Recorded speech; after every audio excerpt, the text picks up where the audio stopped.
Hi, Anthony there, and welcome back for another meeting. Today we'll be talking about probate estate and non-probate estate, gross estate, in general, probate. So let's get started. Let's start from you, Anthony. Let me move this a little bit here. In the case of your death, your probate estate will amount to a $4,792,200, which are basically the asset which are left in the wills. The non-private estate are 4 million. It will amount to $4,100,000, which are the joint tenancy and the assets with beneficiaries. And lastly, the gross estate, which is the sum of both private estate and non-private estate. Oh, Um, Here, a little breakdown of your situation. So as you can see, the asset on the left, cash equivalents, growth mutual fund, the due from the family limited partnership, the limited partnership, the common stock portfolio, and the animal care center's common stock are all probate assets. While on the other hand, we have the kiosk, the IRA, the residence, which you have 75% basis, and the personal property, joint tenancy, autos, joint tenancy, and the two life insurance are known property estate. All the amounts put together, they make the amounts I taught you before. Okay, let me move this here now. Now, where all these money going to? Your estate allocation or estate distribution uh, for Terra will go to Terra and to the four kids. So to Terra will go half for the private estate plus the non-private estate without the life insurance policy one, which have as beneficiaries the four kids. The total amount Terra will receive will be $4,996,100. Then the four children, which are Peyton, Nicole, Ryan, and Danielle, receive an eighth of the private estate, which is the half of the remaining private estate divided by four, so a eighth, and half, one fourth of the life insurance policy number one, which is the whole amount divided by the four kids, obviously. They each will receive a total amount of $974,025. Now, what happens if Marlene dies today? How is that gonna what's the probate estate, what's the non-probate estate, what's the gross estate?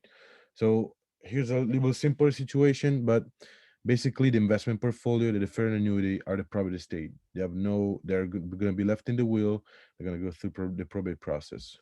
um and the rest, the rental property, the IRA, and the home will be non-private estate. So the private estate will amount to 1,310,000 $691.83, while the non-private estate who has Terra as beneficiary will be $1,275,000. The whole amount of the gross estate will be $2,585,691.83.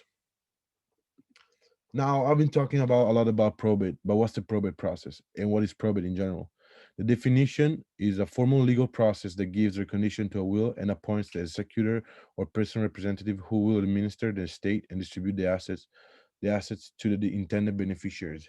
The steps in the process are six. It will be starting by lodge will with the court. Then there will be an appoint of a personal representative, a notice to the creditors, then an inventory and manage asset, then the pay of debt, taxes and expenses, and a distributing of estate assets. Every time we can, we're trying to avoid a probate estate, and there's different ways to do this, which is including one can be including clauses. I don't know why here's not appearing. I'm sorry about this, but um, here we're talking about the will, the clauses of the will. We'll start from the introductory clause. It will identify the testator, the domicile, the declaration of that the will, that this is the will, and revoke all prior wills. A tax appointment clause is not required, but it's pretty common, as well as and will designate a source of payment for taxes. A family statement clause, which is also not required but common, who makes very very clear who is the spouse and who are the children.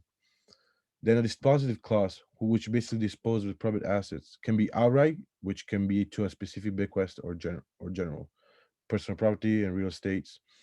Can be to a trust, so a transfer to a trust, or can be to classes, descendants, issue nieces, nephews, children and grandchildren. Then moving forward, a residuary clause, which it basically take care of any private property not disposed by the previous clause. And then appointment clause, which is will name is where a person representative will be named. And then lastly, a concluding clause, which basically reaffirm the testator's will, the signatures, and all those attorneys, the thing you went through with the attorneys. Well, I hope I was helpful to you. I appreciate your time, and I'm looking forward to the next meeting. Um, I hope you enjoy your day. Have a good one.